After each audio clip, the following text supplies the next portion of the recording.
studied about casualization and informalization. Casualization is obtained from the word casual, okay, and informalization is obtained from the word informal. So I have also explained you that what is the difference between formal sector and informal sector. Formal sector means organized sector and informal sector means unorganized sector. ठीक है, formal sector में कौन include होता है, जैसे schools हैं, hospitals हैं, ठीक है, तो ये हमारे इंडस्ट्रीज फैक्ट्रीज है, सब हमारे किसमें आते हैं, फॉर्मल में, ठीक है। और इनफॉर्मल में क्या हो रहा है, एग्जांपल इनफॉर्मल का कि एक लेबर काम कर रहा है कंस्ट्रक्शन साइट पे, ठीक है, या फार्मर है अपने फार्म में वर्क कर रहा है, ठीक है, तो वो हमारे सारा इनफॉर्मल में आता है। इनफॉर्मल में कोई सिक्योरिटी बेनिफिट्स नहीं मिलते, जैसे पीएफ पेंशन वगैरह नहीं मिलता, फॉर्मल में सारे बेनिफिट्स मिलते हैं, ठीक है। नाउ इसके बाद जो हमारा न्यू टॉपिक है वो है रूरल और अर्बन एम्प्लॉयमेंट, ठीक है, rural and urban employment. So rural and urban unemployment, आपको पता है कि अनएम्प्लॉयमेंट क्या होता है, सॉरी अनएम्प्लॉयमेंट है यहाँ पे, एम्प्लॉयमेंट नहीं अनएम्प्लॉयमेंट, ठीक है। देखो अनएम्प्लॉयमेंट क्या होता है, it is the situation in which what people are willing to, हां, able to work but they are not getting any work, ठीक है, वो सिचुएशन होती है आपकी अनएम्प्लॉयमेंट की। तो जो रूरल अनएम्प्लॉयमेंट है या अर्बन अनएम्प्लॉयमेंट है, पहली बात तो अनएम्प्लॉयमेंट टू में डिवाइड किया है, अनएम्प्लॉयमेंट को ही टू पार्ट्स में डिवाइड किया है, that is rural and urban, ठीक है, यानी कि रूरल एरियाज को जो अनएम्प्लॉयमेंट होगा दैट इज रूरल और अर्बन का अर्बन, ओके, क्योंकि शहरों में भी अनएम्प्लॉयमेंट है और जो रूरल एरियाज है वहां पे भी है। नाउ रूरल में भी टू टाइप्स के हैं, कौन कौन से होते हैं, एक होता है आपका डिस्गाइज्ड अनएम्प्लॉयमेंट, कल भी मैंने एक्सप्लेन किया था, और सेकंड होता है सीजनल अनएम्प्लॉयमेंट, सीजनल अनएम्प्लॉयमेंट, ठीक है। ऐसे ही अगर हम रूरल अर्बन की बात करते हैं तो अर्बन में भी एक होता है industrial, it is also divided into two parts, first one is industrial और सेकंड बताओ,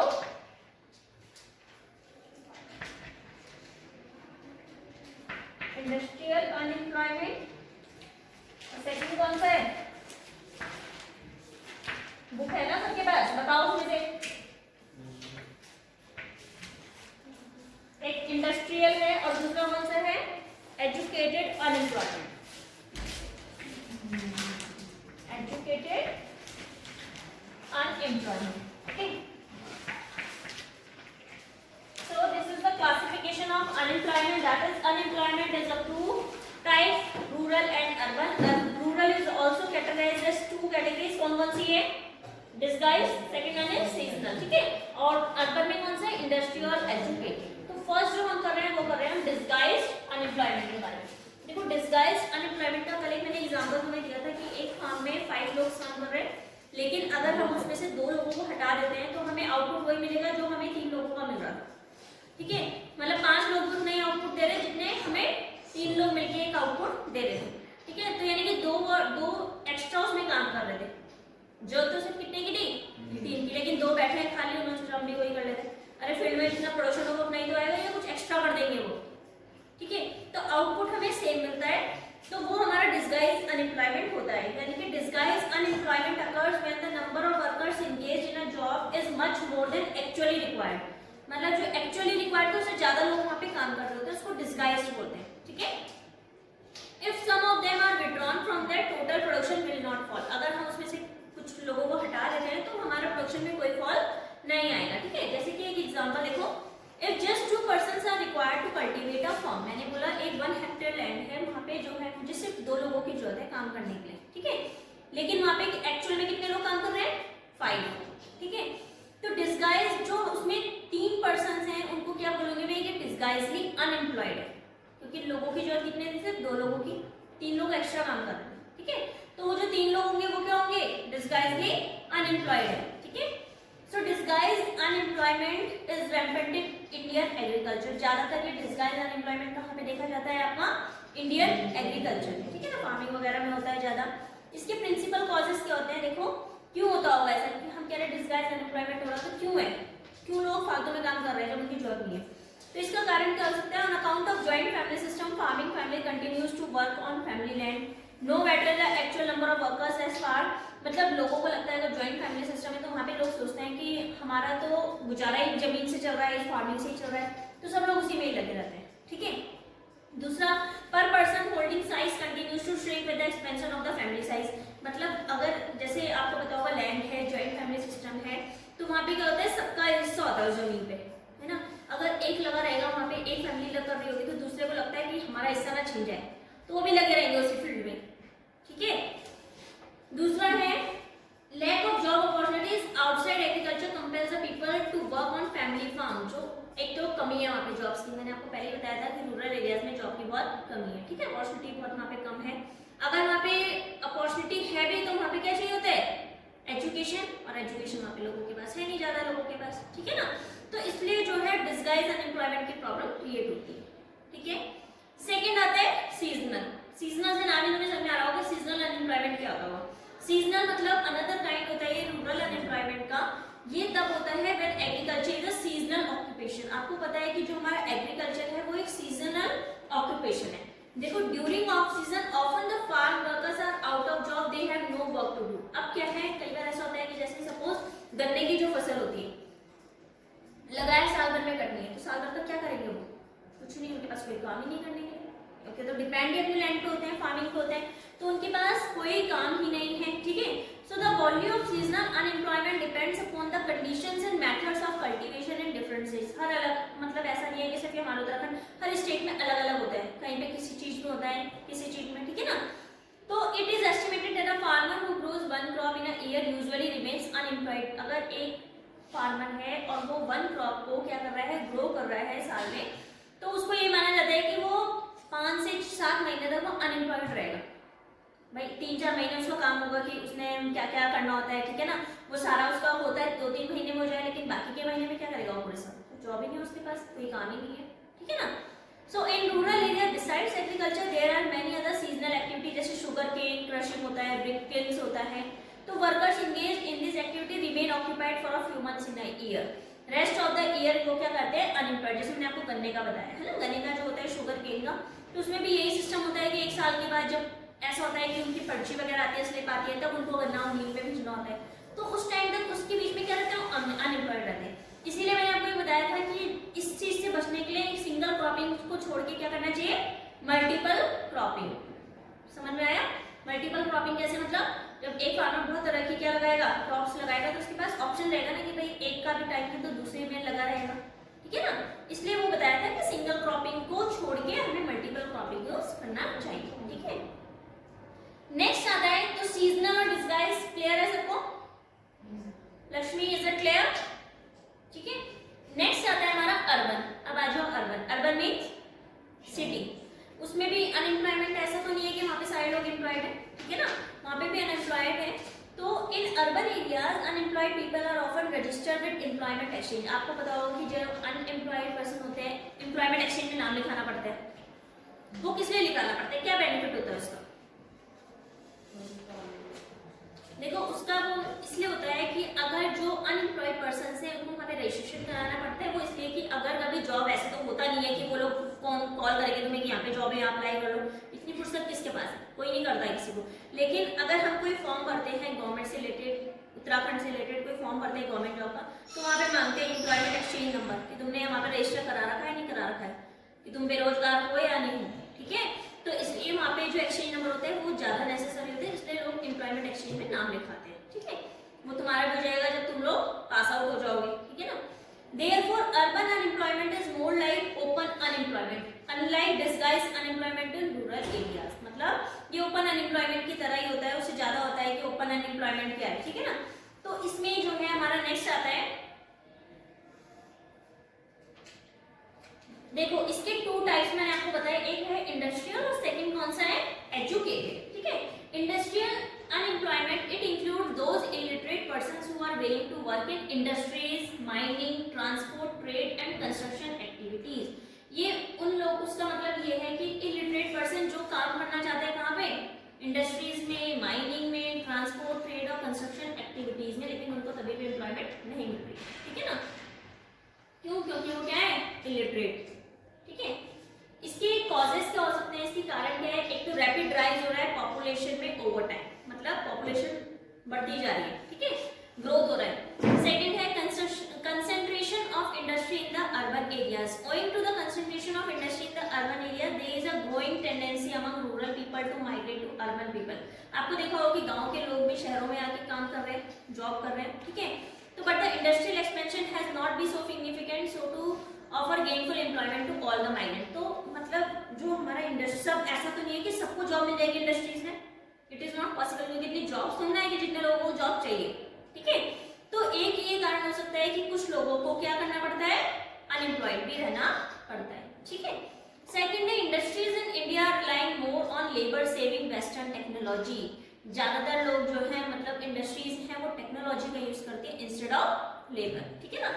so this limits the labour absorption capacity of the industrial sector. तो यानी कि इससे क्या हुआ कि लेबर की जरूरत ही नहीं हो, क्योंकि टेक्नोलॉजी का यूज हो रहा है, ठीक है, टेक्नोलॉजी का यूज हो रहा है, तो यानी कि उससे क्या हो रहा है, अनएम्प्लॉयमेंट हो रहा है, ठीक है।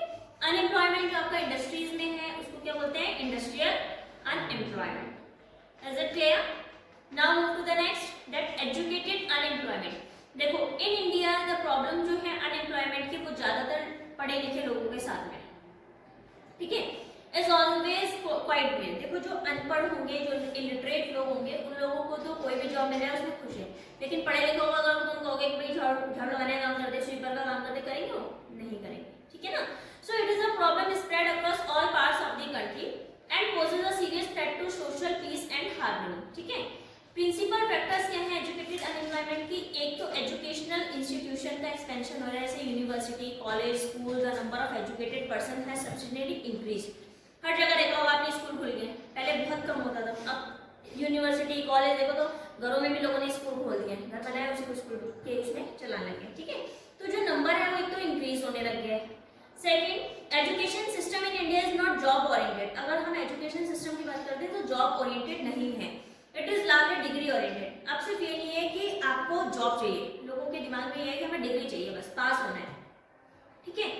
Consequently degree holder often fail to fight. अब जिसको सिर्फ ये सोचना है कि मेरे को तो डिग्री चाहिए, क्या करना जॉब का, डिग्री चाहिए, तो डिग्री वाले कभी पास हो ही सकते हैं, उनको कभी जॉब ही नहीं मिलेगी। क्यों? क्योंकि उनके माइंड में क्या है कि सिर्फ डिग्री चाहिए, जॉब की कोई जरूरत ही नहीं है, ठीक है। Increase in employment opportunity has significantly lag behind the increase in size of educated labour force. अगर हम एजुकेटेड लेबर फोर्स की बात करते हैं तो वो ज्यादा है और एम्प्लॉयमेंट अपॉर्चुनिटीज कम है, ठीक है ना। So the number of educated unemployed registered with employment exchange has tended to swell. अब क्या है, जो educated unemployed मैंने आपको बताया था कि पढ़े लिखे हैं तो employment exchange में उनको नाम लिखाना पड़ता है, तो वहाँ पे नाम तो सब लोग लिखा रहे हैं, लेकिन क्या उनको जॉब मिल रही है, नहीं मिल रही, क्योंकि कंपटीशन इस टाइम पे बहुत ज्यादा है, ठीक है ना, क्योंकि अपॉर्चुनिटीज कम है लेकिन लोग ज्यादा है, ठीक है। इसके बाद देखो यूथ अनएम्प्लॉयमेंट भी होता है और एक आपका वुमेन अनएम्प्लॉयमेंट भी होता है। ये कॉमन कैरेक्टरिस्टिक्स होती है अगर हम रूरल और अर्बन एरियाज की बात करें, ठीक है। तो यूथ अनएम्प्लॉयमेंट मतलब जो पीपल होते हैं ना 15 से 29 ईयर्स में, उसको यूथ बोलते हैं, ठीक है। This type of unemployment exist both, चाहे हम रूरल की बात करें चाहे अर्बन की, दोनों में आते हैं and is more among the educated. और ज्यादातर लोग किसमें होते हैं, ये एजुकेटेड लोगों में ज्यादा देखा जाता है, ठीक है ना। Unemployment among the youth is a great problem from the country. Rate of unemployment जो होता है हाईएस्ट रहता है इस क्लास में, मतलब 15 से 29 ईयर्स में लोग ज्यादा जॉब के ढूंढते हैं कि भाई उन्होंने 12th पास कर ली है या ग्रेजुएशन उनकी चल रही है, उस टाइम पे जॉब ढूंढने लग जाते हैं, है ना। तो यही एज रहती है कि जब लोग जॉब को ढूंढते हैं उनको जॉब नहीं मिल रही होती है, ठीक है। It implies the contribution of the, अगर वर्किंग कैपेसिटी की बात करते हैं तो वो क्या होती है, बहुत कम होती है। क्यों? क्योंकि अपॉर्चुनिटीज ही नहीं है, ओके। सो एक होता है वुमेन अनएम्प्लॉयमेंट। हार्डली 22% जो है वुमेन वो एम्प्लॉयड है पूरी कंट्री में, चाहे रूरल की बात करें चाहे अर्बन की बात करें। जो 22% है सिर्फ उतना ही एम्प्लॉयड है, वो भी अप्रॉक्स, एग्जैक्ट नहीं है, ठीक है। आउट ऑफ 100% में से सिर्फ 22% वुमेन क्या है, एम्प्लॉयड है। रफली 78% of the women are busy with domestic chores. मतलब वुमेन जो है अपने हाउस होल्ड में ही बिजी है, कि अपनी फैमिली को ब्रॉटअप करने में उसी में बिजी है, जॉब वो लोग करती ही है वुमेन्स, ठीक है। Nevertheless the number of women job seekers is increasing every year. अगर हम देखते हैं कि वुमेन का नंबर बढ़ रहा है तो ये भी बहुत कम देखा जाता है, ठीक है। Several social and economic factors account for unemployment among the women. और जो हमारे इंडिया की अगर हम बात करते हैं तो यहाँ पे सोशल कन्वर्जेटिव है। क्या है? मतलब लोगों की ये अपनी थिंकिंग होती है कि औरतों को बाहर नहीं भेजना है जॉब करने की, ठीक है। तो इस वजह से भी जो वुमेन होती है वो सिर्फ वहीं तक ही क्या रहती है, रिस्ट्रिक्ट रहती है अपनी फैमिली तक, ठीक है। तो जो यूथ अनएम्प्लॉयमेंट है, वुमेन अनएम्प्लॉयमेंट है, वो दोनों में देखा जाता है, चाहे अर्बन की बात करें चाहे रूरल की बात करें, ठीक है। शहरों में भी ऐसा होता है और अर्बन में भी, रूरल में भी होता है और अर्बन में भी होता है, गाँव में भी होता है। Is it clear? ठीक है। तो ये समझ में आया डिस्गाइज, सीजनल, इंडस्ट्रियल और एजुकेटेड, ठीक है। अब कुछ और अनएम्प्लॉयमेंट है जो अगर हम रूरल और अर्बन एरियाज की बात करते हैं तो एक होता है ओपन अनएम्प्लॉयमेंट। देखो ओपन अनएम्प्लॉयमेंट क्या है? Open unemployment occurs when a worker is willing to work, मतलब एक वर्कर है वो काम करना चाहता है, ठीक है, and has the necessary ability to work, लेकिन उसके पास नेसेसरी भी है कि उसको जरूरी जो एबिलिटी होनी चाहिए वो एबिलिटी भी उसके पास है, ठीक है, लेकिन उसको जॉब नहीं मिल रही होती है। यानी कि जो अनएम्प्लॉयमेंट की एग्जैक्ट जो वो थी ना डेफिनेशन, वही ओपन अनएम्प्लॉयमेंट होती है आपकी, ठीक है। He remains unemployed for a full time. अब क्या है? अनएम्प्लॉयड है वो पूरे टाइम के लिए क्योंकि उसको जॉब ही नहीं मिल रही है, ठीक है। He is totally dependent on the other members of the family. अब उसको जॉब नहीं मिल रही है तो किस पे डिपेंड करेगा? जो उसके अदर मेंबर्स हैं जो मतलब अर्निंग कर रहे हैं उन पे डिपेंड करेगा। जो भी पापा अगर अर्न कर रहे हैं तो उसी पे डिपेंड रहेगा, ठीक है। So this type of unemployment is usually found among agricultural labours में देखी जाती है, एजुकेटेड पर्संस में देखी जाती है। एजुकेटेड पर्सन में इसलिए देखी जाती है क्यों? क्योंकि उन लोगों को लगता है कि हम लोग इतने पढ़े लिखे हैं तो हम छोटी मोटी जॉब क्यों करें, बड़ी जॉब करेंगे। जॉब मिलती नहीं है, वो घर में बैठे रहते हैं, अपनी और अदर फैमिली मेंबर्स पे डिपेंड रहते हैं, ठीक है ना। एंड उनमें देखी जाती है जो विलेजेस से आते हैं, गाँव से आते हैं ना शहरों में जॉब के उस पर, लेकिन उनको कोई जॉब ही नहीं मिल पाती है, तो उनके साथ भी सेम सीन रहता है, ठीक है। तो ये होता है ओपन अनएम्प्लॉयमेंट, ठीक है। इसके बाद नेक्स्ट आता है स्ट्रक्चरल अनएम्प्लॉयमेंट। देखो स्ट्रक्चरल अनएम्प्लॉयमेंट ये होता है जब इकोनॉमी में स्ट्रक्चरल चेंज आते हैं, उसकी वजह से जो अनएम्प्लॉयमेंट होता है उसको क्या बोलते हैं? स्ट्रक्चरल अनएम्प्लॉयमेंट, ठीक है।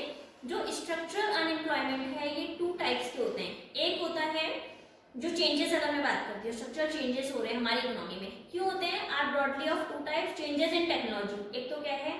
टेक्नोलॉजी में चेंज हुआ है। अब जो लोगों को टेक्नोलॉजी के बारे में पता ही नहीं तो वो क्या यूज करेंगे? कुछ नहीं करेंगे, ठीक है। तो उनको क्या कर दिया? जॉब से निकाल दिया, क्योंकि उनको नहीं आता। उसके लिए उसी को रखेंगे जो उसमें एक्सपीरियंस होगा, ठीक है। दूसरा होता है change in the pattern of demand because of which certain industries are close down and workers are thrown out. कई बार ऐसा होता है कि कई इंडस्ट्री बंद हो जाती है। अब इंडस्ट्री बंद होगी तो वर्कर क्या करेगा? वर्कर को निकाल देंगे, ठीक है। तो ये होता है स्ट्रक्चरल चेंज। समझ में आया? स्ट्रक्चरल चेंज मतलब जब इकोनॉमी में स्ट्रक्चर का चेंज हो जाता है, यानी कि एक इंडस्ट्री है, वहां पे मैंने टेक्नोलॉजी रखी है, मशीन्स रखी है, लेकिन जो उसमें काम कर रहे हैं लोग वो बहुत या तो बूढ़े हो गए हैं, उनको पता ही नहीं है उसके बारे में कि कैसे उसको हैंडल करना है, तो इसलिए उनको निकालेंगे और दूसरों को रखेंगे जो उसमें एक्सपीरियंस होगा। और दूसरा हम ये कह सकते हैं कि डिमांड चेंज हो गई। डिमांड चेंज मतलब इंडस्ट्री बंद हो गई। जिस इंडस्ट्री में लोग काम कर रहे थे, लेबर्स, वो अगर बंद हो जाती है तो वहाँ के जो लेबर्स होंगे उसको निकाल दिया जाएगा, क्योंकि इंडस्ट्री तो बंद होगी, ठीक है। इंडस्ट्रियलिस्ट अपने घर से दोनों पैसे देगा मैं उन्हें बेफालतू के, ठीक है। तो अगर हम लेस डेवलप कंट्री देखते हैं जैसे India encounter significant structural change in the process of growth. अगर हम प्रोसेस ऑफ ग्रोथ की बात करते हैं तो इसमें इंडिया जो है, इंडिया में स्ट्रक्चरल चेंज होते रहता है, ठीक है। Hence a high degree of structural unemployment exists both। अगर हम बात करते हैं इंडिया की तो यहाँ पे रूरल एरियाज में भी और अर्बन एरियाज में भी, दोनों में क्या होता है? स्ट्रक्चरल अनएम्प्लॉयमेंट देखा जाता है, ठीक है। नेक्स्ट आता है अंडर एम्प्लॉयमेंट। अंडर एम्प्लॉयमेंट क्या होता है? कंफ्यूज हो जाते हैं बच्चे की unemployment, under employment, open employment क्या क्या होता है, तो इसलिए इसको क्लियर रखना माइंड में, ठीक है। देखो अंडर एम्प्लॉयमेंट वो सिचुएशन होती है जब worker does not get a full time job, मतलब काम तो है उसके पास, एम्प्लॉयमेंट है, अंडर एम्प्लॉयमेंट है ना, अंडर मतलब एम्प्लॉयमेंट के अंडर, मतलब जॉब है लेकिन फुल टाइम नहीं है, ठीक है। He remains unemployed for some months in a year or some hours every day। या तो कुछ महीने तो वो अनएम्प्लॉयड रहता है। पूरे साल की बात करते हैं, हम कहते हैं कि पूरे दिन में से कुछ घंटे वो अनएम्प्लॉयड रहता है, कुछ घंटे काम है, सिर्फ 1-2 घंटे से काम है, उसके बाद वो अनएम्प्लॉयड है, तो उसको बोलते हैं अंडर एम्प्लॉयमेंट। मतलब एम्प्लॉयमेंट है लेकिन अंडर एम्प्लॉयमेंट है। Is it clear?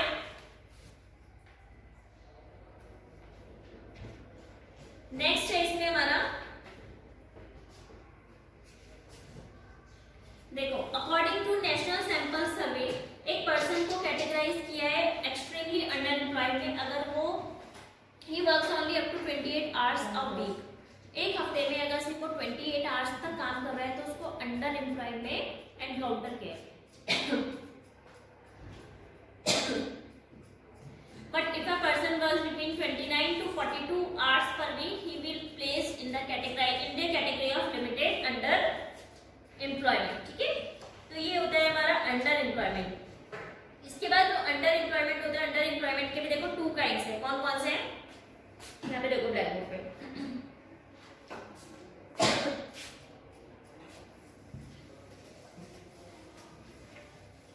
See, under employment is also categorized as 2 parts, under employment। एक होता है आपका visible, first one is visible under employment, second one is invisible. ठीक है, तो देखो जो विजिबल होता है, विजिबल का मतलब क्या है कि जैसे suppose in this case people work lesser than the standard hours of work in a day. For example अगर मैं इंडिया में बात कर रही हूँ तो एक पर्सनली जो है नॉर्मली 8 घंटे तक काम कर सकता है। कोई सा भी अगर पर्सन की बात करते हैं तो नॉर्मली वो 24 आवर्स में से 8 आवर्स काम कर सकता है। ठीक है ना। If you find job only for 4 hours a day, अगर मैं सिर्फ क्या कह रही हूँ, सिर्फ उसको एक जॉब मिल रही है जिसमें कितना काम करना है, 4 आवर्स। ठीक है, so he will be deemed as visible underemployed. तो उसको क्या बोलेंगे कि वो विजिबल अंडर एम्प्लॉयड है, क्योंकि कर रहे हैं वो काम, लेकिन कितने घंटे कर रहे हैं, 4 घंटे। ठीक है। दूसरा जो इनविजिबल है उसमें क्या है कि people work full time but their income is not proportional to their abilities. मतलब काम तो पूरा कर रहे हैं, जितना काम है एक्स्ट्रा भी कर रहे हैं, लेकिन उनको जो सैलरी है, जो उनकी इनकम है, वो उसके अकॉर्डिंग नहीं मिल रही, सैलरी बहुत कम है। ठीक है। Thus, if an MA degree holder has to work as a peon, he will be called as invisible unemployed। अब मैंने आपको बोला कि एक MA डिग्री होल्डर है, उसको पियोन की जॉब मिल रही है, तो काम तो है उसके पास, लेकिन वो इनविजिबल अंडर एम्प्लॉयड है। ठीक है, हमें दिख रहा है कि बेचारा काम कर रहा है, लेकिन हमें तो ना पता है उसकी इनकम कितनी है। हमें तो लग रहा है कि भाई वो पियोन है, ऐसे होगा छोटा मोटा पियोन, तो क्योंकि 10th पास मिल जाते हैं, 8th पास मिल जाते हैं, और MA डिग्री होल्डर है, उसको पियोन की जॉब मिल रखी है, तो वो हमारा किसमें आता है, इनविजिबल अंडर एम्प्लॉयड। ठीक है, देखो इसके बाद नेक्स्ट आता है अंडर एम्प्लॉयमेंट के बाद आता है फ्रिक्शनल। फ्रिक्शनल मतलब it occurs due to imperfections in the mobility of labour across different occupation. One wishes to move from one job to another but in the process of change may remain unemployed for some time. देखो frictional मतलब होता है एक person है, वो एक form में काम कर रहा है, सपोज ये ए फॉर्म है और ये बी फॉर्म है। अब क्या हुआ, इसने यहाँ से जॉब छोड़नी है, ए ने क्या करना है, जॉब छोड़नी है, इस वाली कंपनी में इसे जॉब छोड़नी है। ठीक है, तो जब इसे जॉब छोड़नी है, अब बी दूसरी कंपनी में जॉब मिलने में तो टाइम लगेगा। उसने जॉब छोड़ दी, कोई भी रीजन हो सकता है। ठीक है, कुछ भी रीजन के अकॉर्डिंग उसने जॉब छोड़ दी, दूर पड़ रहा था या कुछ और फैमिली रीजन कुछ भी, तो उसके अकॉर्डिंग उसने क्या करी, जॉब छोड़ दी। अब ऐसा तो नहीं है कि उसने आज जॉब छोड़ी तो उसे दूसरी जगह से कॉल आ जाएगी। तो जो टाइम होता है ना, जब हम शिफ्ट करते हैं एक जॉब से दूसरी जॉब में, तो जो बीच का टाइम होता है वो अनएम्प्लॉयड होता है। उस बीच उसको ना कोई सैलरी मिल रही है ना कुछ है, क्यों, क्योंकि वो अनएम्प्लॉयड है, उसको कोई काम ही नहीं है उसके पास। ठीक है ना, तो उसको क्या बोलते हैं हम लोग, फ्रिक्शनल अनएम्प्लॉयमेंट। ठीक है, देखो example, working ladies getting married may decide to remain out of job for a couple of weeks और मंथ। जैसे सपोज एक गर्ल है, उसकी शादी होने वाली है, तो ऐसा तो नहीं है ना ये कब उसकी बारात आनी, स्कूल आ रही है रोज रोज, भाई कुछ टाइम पहले से छुट्टी ले लेगी, वो 1 महीना पहले या महीने हफ्ते पहले छुट्टी ले लेगी। ठीक है ना, तो वो जो टाइम होता है उसको क्या बोलते हैं, फ्रिक्शनल अनएम्प्लॉयमेंट। ठीक है, नेक्स्ट आता है हमारा साइक्लिकल अनएम्प्लॉयमेंट। ठीक है,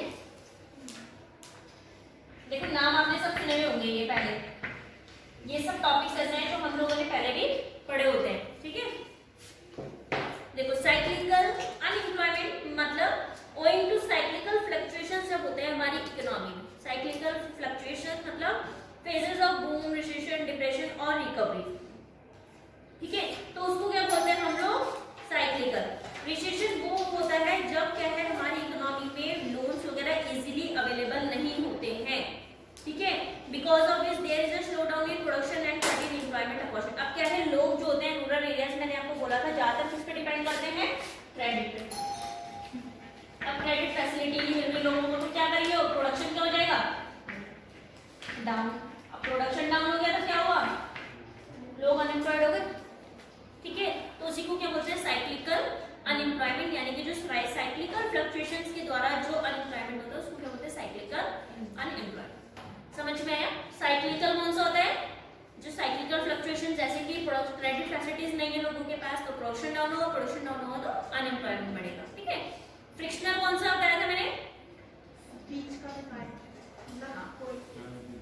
जैसे एक लेडी का बताया, गर्ल का बताया, या एक को शिफ्ट करना है दूसरे में। स्ट्रक्चरल कौन सा होता है, नहीं बताया था मैंने। स्ट्रक्चरल का मतलब ही क्या होता है, जो स्ट्रक्चर चेंज होते हैं, कोई हमने इंडस्ट्री में टेक्नोलॉजी ऐसी यूज कर रहे हैं जो यूज करनी नहीं आ रही वहां पे, ठीक है ना।